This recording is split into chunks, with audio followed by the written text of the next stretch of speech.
Okay, let's talk about birthdays. You know, your birthday. The one day of the year that's supposed to be all about you. But instead of all that excitement, you just feel, I don't know, this weird pressure, or maybe you feel nothing, like at all. If any of that sounds familiar, trust me, you are not alone. So let's get into it. Let's figure out why your big day can sometimes feel, well, just like another Tuesday. I mean, this is the big question, right? Why does it feel so ordinary? The entire world is basically screaming, celebrate! But this quiet little voice inside you is just like, can we just not? And for a long time, you've probably wondered, is there something wrong with me for feeling this way? And this really gets to the heart of the conflict. Society expects, the whole shebang. Parties, gifts, you being the center of attention. But your reality, it might be a whole lot closer to anxiety, or this immense pressure, or maybe just complete indifference. And that gap, that's a huge chasm between how you're told you should feel and how you actually feel. All right, so let's dig in. We're going to debunk some of these common ideas about the birthday blues, because the real reason you feel this way, it's probably not what you think, and it's definitely not what other people think. Yeah, people jump to conclusions, don't they? They think, oh, you must be depressed, or you're just antisocial, or my personal favorite, you hate fun. Maybe even you're ungrateful. It's so easy to hear that stuff and start to believe it, to question yourself. But the truth, these are all just wrong. They're completely missing the point of what's really a fascinating psychological preference. And this right here, this is the most important thing to get. That feeling, it's not a flaw. It is not a flaw in your character. It's a preference. Simple as that. A totally valid, totally normal preference. And yeah, this preference actually has a name. It's called low social dependency. Sounds a little academic, but all it really means is that your sense of self-worth, it isn't tied to what other people think. You don't need a big party or a bunch of praise to feel good about yourself.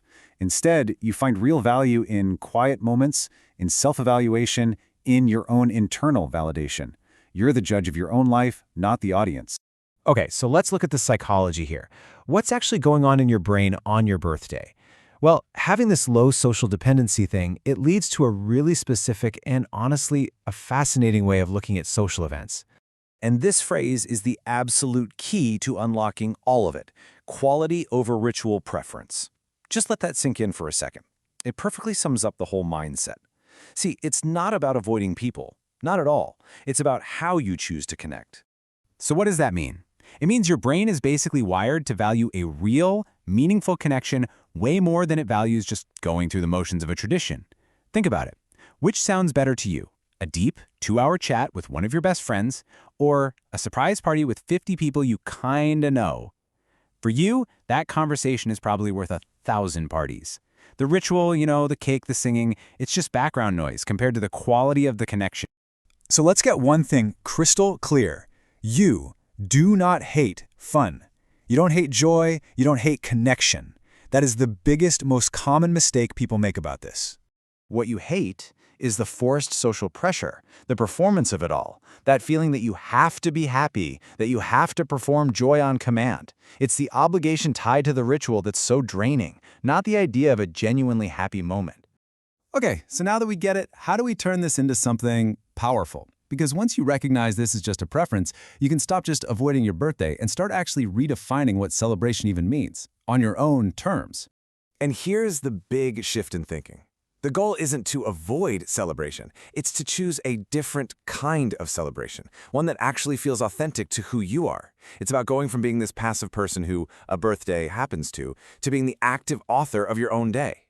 So what does that actually look like? Well, first, maybe you use the day for some self-evaluation.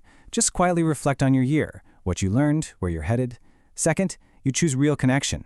Maybe it's a call with one person or a quiet dinner instead of a big, loud party. And third, and this is huge, you actively reject the pressure. You give yourself permission to feel however you feel, no apologies. Okay, let's wrap this up. What's the big takeaway here? Number 1, your feelings are valid. You're not broken, you're not weird. Number 2, you probably prefer quality over ritual. That's just how you're wired.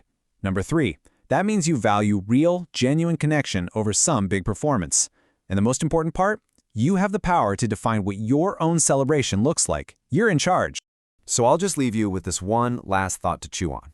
We live in a world that's obsessed with posting every single moment, right?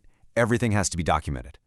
But what if the best celebration is one that nobody else ever sees? A quiet, internal moment of reflection that doesn't need a single like or comment for validation. What if that is the best birthday gift you could ever give yourself?